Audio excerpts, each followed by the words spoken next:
инфицирање на вистината во време на COVID-19. Кои се најголемите предизвици во земјоделието во изминатите 10 месеци?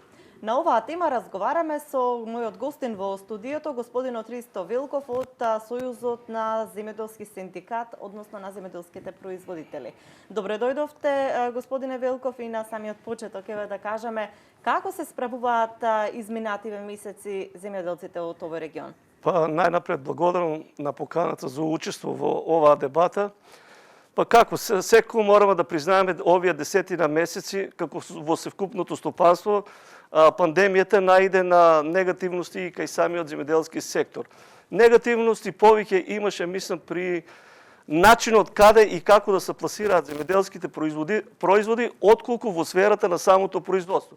Бидејќи мораме да признаеме како никоја стопанска гранка на самиот земјоделец му беше дозволено и овозможено своите работни активности да ги остварува непречено и така да сведосме дека не зависи во зависност од кои активности ги имаше на самиот терен, нашиот земјоделски производител имаше дури и по 20 часа работни активности, додека знаеме дека во некои сектори од стопанството имавме рестрикција на работното време по 4 часа, ова додека во самиот аграр мораме да признаеме дека сите активности на нашиот земјоделски производител, барем во сферата на производството, беа дозволени и тој ги оствари. Так, пред да продолжиме, би сакала да пуштиме еден прилог снимен на терен за тоа како земјоделците всушност се справуваат со предизвиците во време на пандемија, а потоа се враќаме со нашиот разговор.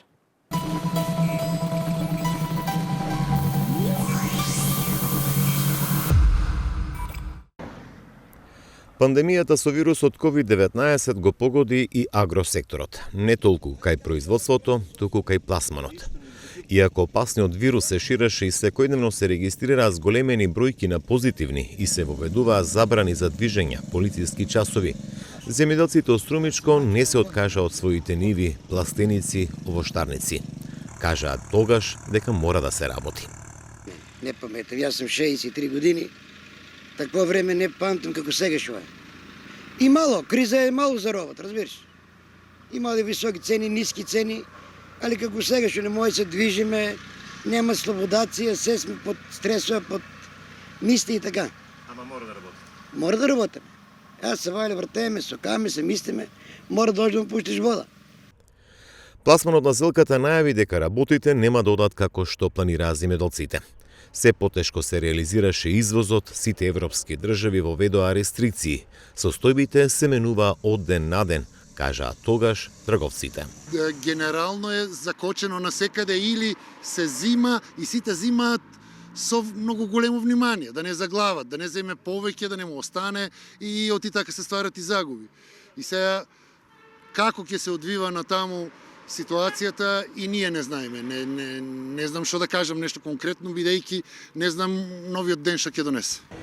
Земјоделците тврдат дека годинава само градинарските производи поминале добро, наменети за конзервно-преработувачките капацитети. Тие се спремаат и за новиот турност. Како земјоделци велат дека тие треба да произведуваат, а други да размислуваат за пласманот и откупот. Па добро беше, не беше лошо. Пеперо беше добро, значи кој имаше добра килаж, зема на која пара, али зелката беше катастрофа. Сега моментално пак спреме почвата за зелка, за пролетта. Се зависи како. Ако е како есента, ќе останува нешто, али ако е като пролетта што беше зелката на 3 денари, ќе нема начин за основни работи си купме за храна, за те работи, не за да ставаш нешто, да купаш нешто, да обноваш капитал тие работи, ништо. Пандемијата удри кај сточарството. Се потешко одеше извозот на јагнешкото. Добар дел од јагнињата во Струмичкиот регион пролета останаа непродадени. Сите живеа во неизвестност. Са име кажуваат да проблемот со короната вирус и од пред другите години пази истата песна беше. Лани беше 130 динара за мај. Полари пред таа година 100 динара беа, па 90 динара беа. И никак да прават таа работа. Таа работа е многу тешка и кај нас нема да ако се продолжи така нема да има ништо. Поготово ние самилци имавме 3-4 овци тука. Нема уште 3-4 се мачат тука, 6 души сме веќе. И сточарите сакаат што поскоро да помине пандемијата и да се стабилизираат состојбите. Сметат дека кај сите приоритет изминатата година било здравјето. Прибидејќи јагнето веќе едно 5-6 години 120, 130, а таа година го зимаа 90 и 100 динара, мислам, у април месец, мај. И тешко, волната веќе 2-3 години, веќе 2 години посебно ич не ја зима, тека зима 20 динара, 25 динара. И многу тешко да обстане човек и затоа човеците и продават. И кој имаше мерак, изгубија воля, знаеш кака е. Ја по това ќе запометам по ниската, ниската цена и болеста Сашо не зафати короната. Тоа најтешко дојде. Изминатата 2020 според фармерите е година која треба многу брзо да се заборави, имајќи во предвид дека не оствариле приходи за развој и инвестирање, туку се сведувало на покривање на производствените трошоци. Според нив, субвенциите од државата ги поддржувале колку толку за одгледувањето на зеленчук, овошје, но и за одгледување на стока.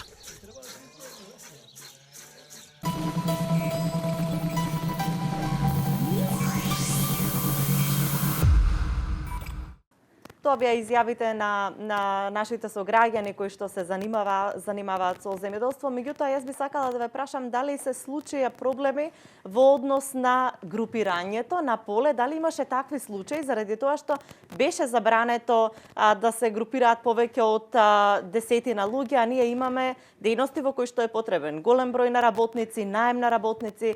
Дали имаше проблем со наемот на работници? Сега баш ме загрижува тој дел околу сферата на бројот на оние кои што ги обработуваат своите површини. Имено, знаеме дека во дел од стопанството каде што работникот ги остварува своите активности, имавме рестрикција на бројот на вработените, додека тоа нешто кај нашиот земјоделски производител не се однесуваше.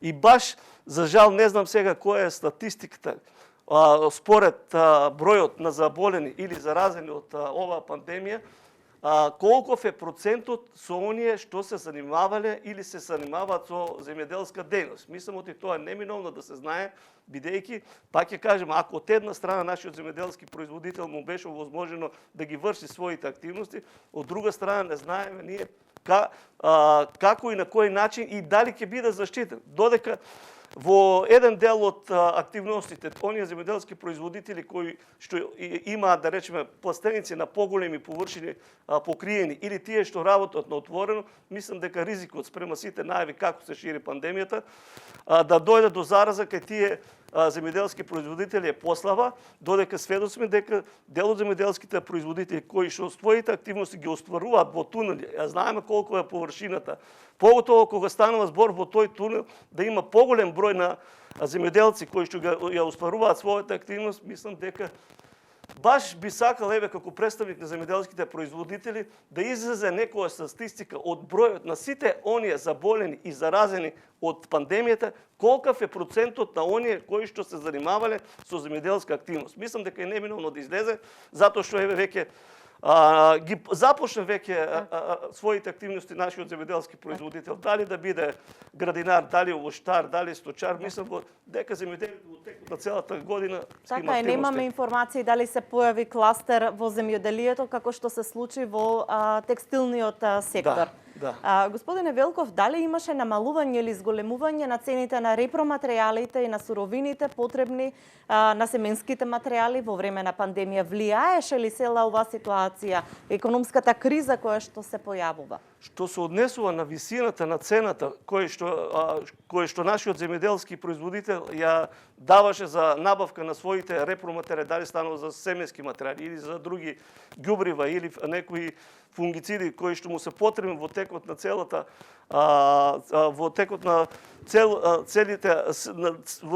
целиот период за своите работни активности за самото производство, мислам дека не стануваше збор дека има намалување на цената на самите репроматеријали. Дури оваа година сум сведок, бидејќи се занимавам и со градинарство, има одреден мал процент на зголемување на цената на самите репроматеријали и на семенскиот материјал. И тоа мислам дека тоа ќе се одрази во подоста во цената на чинењето на дадениот производ во циклусот на самото производство и мислам дека тука ќе најде на пречки самиот земјоделски производител, поготово ако не дај Боже се случи она што како започнал минатата година, еве бидејќи станува збор за градинарски регион, првиот производ што стасе зелката, знаеме како беше откупана. Тука мене загрижува еве како производител, имавме доста ниска откупна цена на самиот производ, дури 4 динара, што е срамно да се понудеше. За жал, самата финансиска немок на нашиот земјоделски производител го тераше и по таа цена да го дава. Меѓутоа, од друга страна, јас мислам дека се работеше за некоја манипулација, затоа што дневно се откупуваа по 1500 тона за зелка и се вкупно во целиот период, во пролетниот циклус на производство, мислам дека спрема статистичките податоци, меѓу 50 и 70 илјади тони зелка беше извезено надвор од државата. Згора на тоа имаше дел од производот што завршуваше на овој или друг начин, што не се води статистика колку количини беа тие, така да мислам, загрижува тоа и мислам дека сето тоа, самиот тој пристап како ги пласира нашиот земјоделски производител, бидејќи на крајта му важно по која цена ќе го даде, ќе влие во текот на наредните години да имаме се помал број на оние што ќе се занимаваат со земјоделие, да не зборуваме дека младите ќе се тргнат во секторот земјоделие да ја барат екзистенцијата и спасот за своето семејство. Так. Зборувавме дека сега спомнавте дека лошо почна откупот на на зелката на почетокот на самата пандемија, па потоа следува затворени пазари.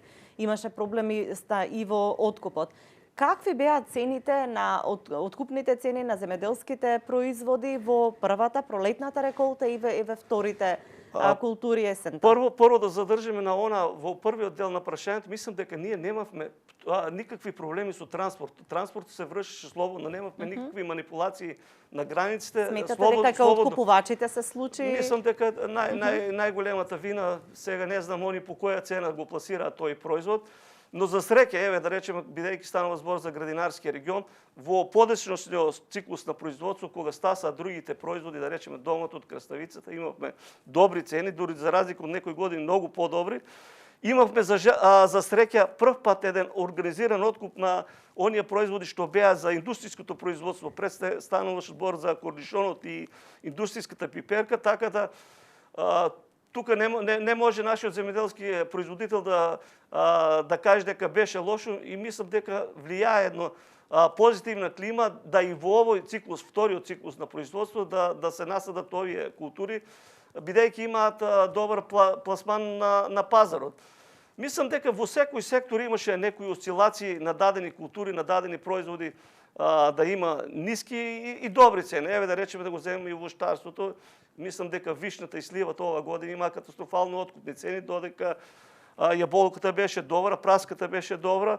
За жал, од животинското производство мислам дека се вкупно се потврди дека тука имавме ниски откупни цени на самиот откуп на јагнијата, еве да речеме конкретно, и на млекото. Тука имаше општо незадоволство кај самите земјоделски производители, а еве да речеме и тоа нешто се одрази и кај тутунот, знаеме се што случува со откупот на тутунот. Така, ќе позборуваме за тутунот, меѓутоа би сакала да ве прашам што можеме да научиме како земјоделци, како регион од оваа пандемија. Имаше предлози неколку пати од Министерството за земјоделство да се користи платформата понуда поборувачка за да се избегнат гужвите. Дали таа профункционира? Кои се проблемите за тоа зашто земјоделците и откупувачите не ја користат масовно? И дали во иднина можеби треба да извлечеме некакви поуки што им недостасува на земјоделците и во можност на едукација и во можност на поддршка?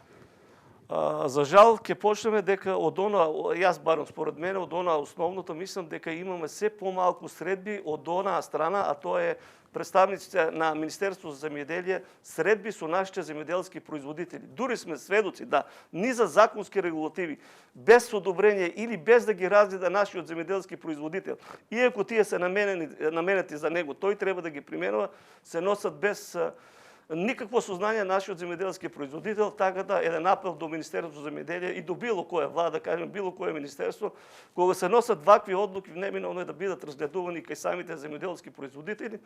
Згора на тоа сведоци дека науката оди напред, имаме нови техники на производство.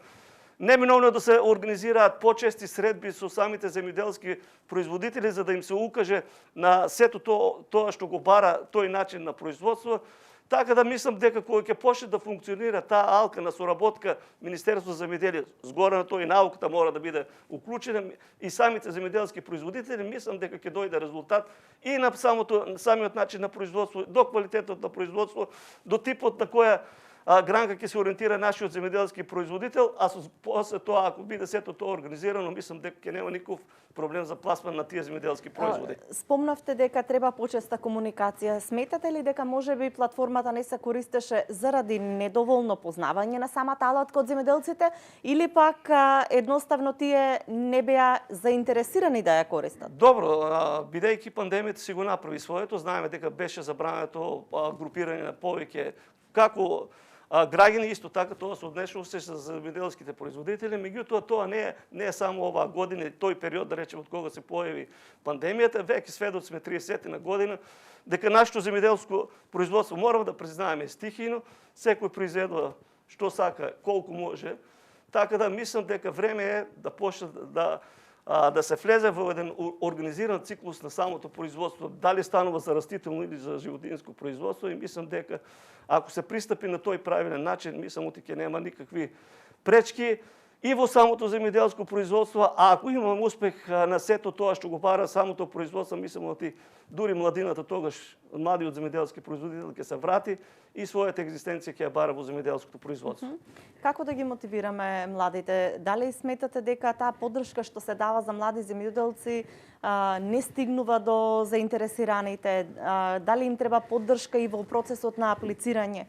Кои се проблемите што младите не гледаат некоја екзистенција во аграрот? Па сето она негативното што се случува во аграрот, мислам е една од најголемите причини што нашите млади земјоделци не аплицираат и сосема е мал бројот кои што аплицираат на овие проекти. Мислам дека е 20.000 евра неповратни средства до 40 години и бројката дури мислам статистичка на југоисточниот регион е само 15 млади земјоделци. Па пак ќе повторам, причината е најважна, не е факторот производство, факторот е пласман и факторот е цената на пласманот на самите земјоделски производи. Еве да речеме сега ќе бидеме, пак ќе го повторам тоа, ќе бидеме сведоци, ако биде организиран откупот на оние втори култури што завршуваат во индустријата, мислам дека поготово со тие цени ќе бидеме сведоци да во наредниот период се повеќе површини да бидат засадовани со тие култури, бидејќи тука ја тера самата екзистенција нашиот земјоделски производител и е задоволен од понудените цени. Мораме да бидеме реални сега. Кога е задоволен самиот земјоделски производител, мислам дека во следниот циклус и дури доаѓа до зголемување на површините и до зголемување на производството. Еве да речеме минатата година беше задоволен, сега ќе земам пак тутур, се засади повеќе. Тука мислам имам повеќе грешки, но во друг временски период. И мислам дека оваа година има доста повеќе количини отколку оние што се наведуваат дека треба да се произведат од тие површини на ниво на држава. Так. Само да ги погледнеме изјавите на представниците на тутунарските здруженија, меѓутоа и на тутунарите кои што изминативе неколку седмици протестираат во Струмичкиот регион, незадоволни и од откупните цени и од тоа што дел од откупните пунктови не се отворени.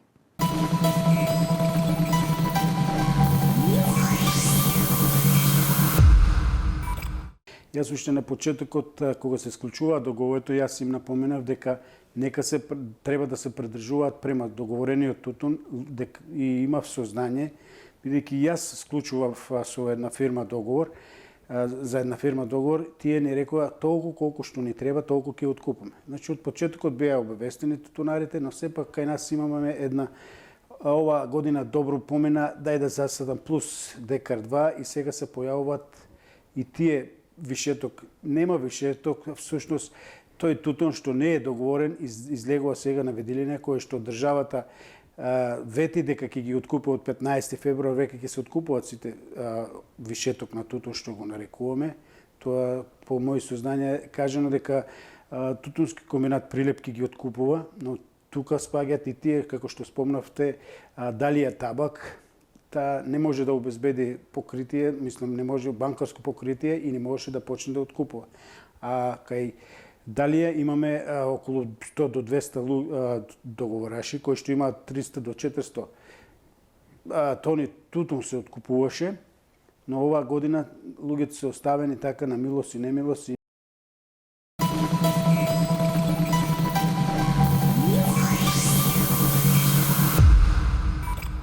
Ние сме известени дека нема да откупуваат тутун, ниту килограм. А ние тука во село Грашорци, не само село Грашорци, тука сме 5-6 села, исклучен договор со него, да врши откуп, не врши откуп. Значи нашата мака каде ќе оди? Што ќе правиме ние ако не продаваме тутуните?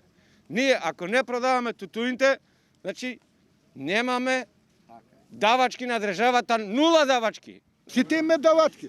Имам водна заедница, имам домашна вода, имам кредит, струја. Одека ги платиме ние тие? Одека? Дека пари? Јас само живеам со тутун. Как ќе излеземе на крај ние? Не само да дойдат за гласање тука, да гласаме само. И сад. Значи, тоа е катастрофално. Ваа година што се работи со тутунарите, воопшто со целото земјоделие, зелката, гроздето, да не ги наброиме. Ако мисли вака владата... Што ќе правите вие со останатиот тутун сега? Со останатиот тутун... 50 кила сте имале предадено, уште колку ви стои? Уште 2 тона имам тутун дома, ми стои. Кај ќе го даваш? Кога владата, државата не се ангажира за тутунарите, што може откупните пунктови?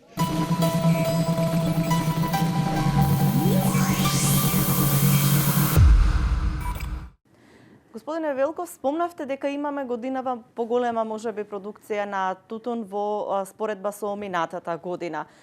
Меѓутоа државата од друга страна го стимулира тутунопроизводството. Каде е расчекорот помеѓу понудувачката и тоа високи субвенции од една страна? И има ли основа за повисоки субвенции како што се бара во моментов од производителите? Прво мислам дека нема основа за барање на поголеми субвенции, додека сето она што се случи, мислам дека се случи од аспект на неколку грешки што се повторуваа X години. Именно сведоци сме, мораме да признаеме, немал број на земјоделски производители овој тип на производ го продаваа без вклучување на договор. Тоа е грешка на самиот земјоделски производител. Значи оди на ризик. Исто како градинарите што произведуваат, не знаат за кој производител. Тоа имаа среќа што имаше барање да се откупува овој производ, па тие нека го пласираа. Второ, мислам дека од надлежните институции е голема грешка при самото склучување на договорот. Да речеме, во секој регион имаме различен тип на почва. Различен тип на почва допринесува до различни количини на производство по единица површина. Што значи тоа? А за разлика од тоа, тој факт не го зимаат во предлог и на севкупна територија на РМ просечната количина што може да му се одземе на секој земјоделски производител е 150 килограми. Еве ние ќе го земеме нашиот регион, да речеме висока мала, нема шанса да добие повеќе од 100-150 килограми. Додека доле, кај што имаме поквалитетен тип на почва, добиваме и 300-400 килограми по површина, по декар. Ама за разлика од квалитетот што го има во висока мала, тука доле нема шанса. Али знаеме дека сега и субвенции се дават спрема квалитетот, спрема класата, така да тој што има повисока класа, има поголема субвенција. Тука е грешката, мислам, на надлежните институции тие што склучуваат договори. Друго, пак ќе ги нападнам јас, ке речем, јас сум повеќе од страната на самите земјоделски производители. Голема грешка е сега, еве, проблемот што се јавува со ова Далија, откуп, како се вика, не знам. Не знам како од државата му е дозволено да откупува и да склучува договор со самите земјоделски производители, без тој да гарантира дека има финансиски средства дадената количина да ја откупи од самите земјоделски производители. Мислам дека тука е вината и кај овој представникот што треба да откупува и кај државата. Мислам, не може да му се дозволи некој да откупува ако нема пари. Жртви се тутунопроизводителите. И сега секој ќе го плакат самите земјоделски производители. Како можеме, всушност пред се да кажеме како можеме во иднина да ги санираме последиците од ковидот кои што можеби се оставени во земјоделството, уште едно кратко прашање, дали сметате дека има намалување на откупот оваа година или пак имаме можеби зголемени извозни количини? Сега за сега мислам немам од статистика добијано податци да според тоа она што случуваше, еве ќе го земам само секторот градинарство, мислам дека во овој сектор независно дали беше извезена роба за свежа консумација или роба за преработвачките капацитети, мислам дека имаше поголемо производство. Тоа се вашите, тоа се вашите впечатоци, меѓутоа ние во следниве неколку минути ќе направиме и преглед на статистиките кои што ги имаме официјални за тоа како се одвивал извозот на земјоделските производи во време на COVID-19, поточно 2020 година, а како во изминатите години.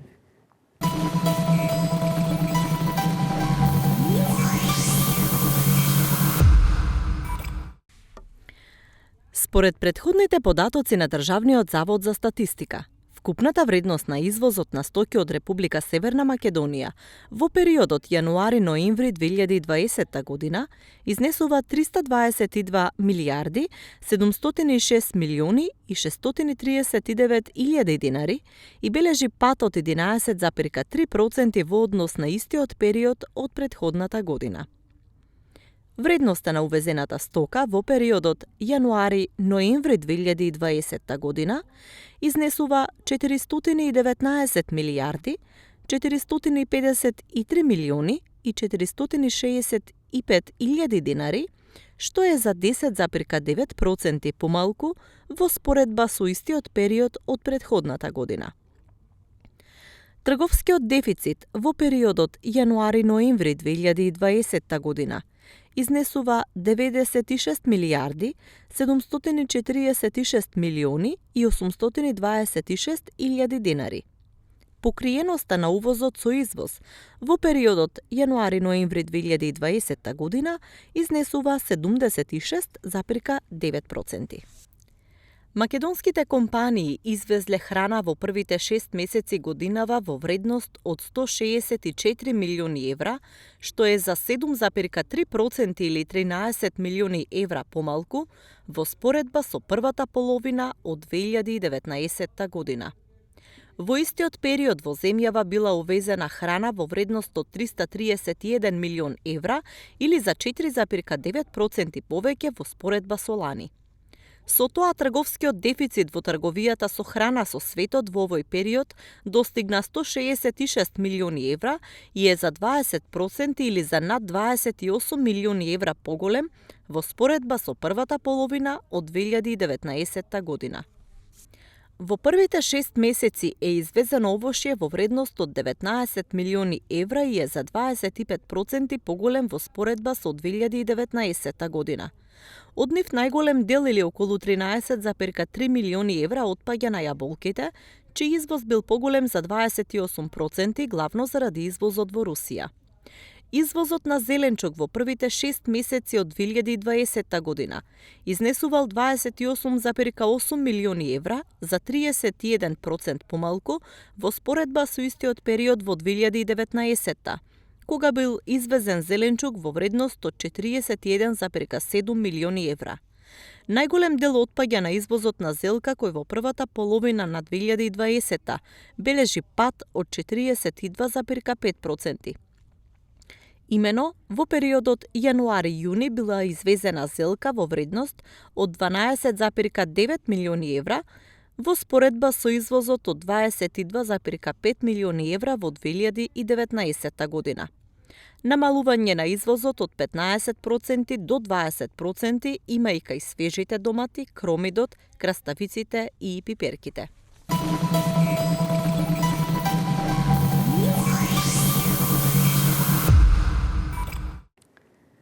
Господин Ристов, рековме дека ќе го ставиме како едно од последните прашања како може да се помогне на земјоделството во следниве месеци, бидејќи се уште пандемијата не е завршена, земјоделците ќе имаат и нови предизвици. Што е потребно во моментов да се понуди како нивна поддршка? Па мислам дека и нашиот земјоделски производител, ако беше тој изложен на ризик, мораме да кажем на ризик во самиот циклус на производство, ако останатите стопански гранки добија некое субвенционирање или надокнада на висина на финансиски средства, неминовно е да се најдеше начин и решение како и нашиот земјоделски производител да биде покрен со одредени финансиски средства. Сега некој ќе каже дека земјоделецот зема субвенции. Субвенцијата е друга мерка. И тука не смее никој да ја меша субвенцијата со надокнадата на другата финансиска средства, за да биде нашиот земјоделски производител стимулиран, бидејќи, пак ја кажам, како никој од останатите гранки во стопанството не беше изложен на ризик на производство. Еве и сега сме сведоци дека нашиот земјоделски производител е веќе потерен, сади зелка, еве да речеме, кој во нашиот регион и веќе е засадена. За краток временски период ќе почне расадувањето на доматот, краставица, пиперка, дури во оние региони каде што се овозможува да биде производството под контролирани услови, во нашиот регион Банско, под топла вода, мислам дека е засадена пиперката и во близок временски период ќе имаме веќе и првите берби. Така да, бидејќи станува збор за сектор кој што произведува пред се храна, мислам дека надлежните институции неминовно е да вложат малку повеќе енергија, труд, како и на кој начин да биде и тој граѓанин што припаѓа на ова општество малку од малку заштитен, бидејќи никој не му гарантира по која цена ќе биде пласиран неговиот производ, независно дали е пандемија или не пандемија. Со цените не влијае тоа. Во овие 11 месеци на пандемија во нашата земја се соочивме со голем број на лажни вести кои што дополнително ги отежнува сите процеси во општеството.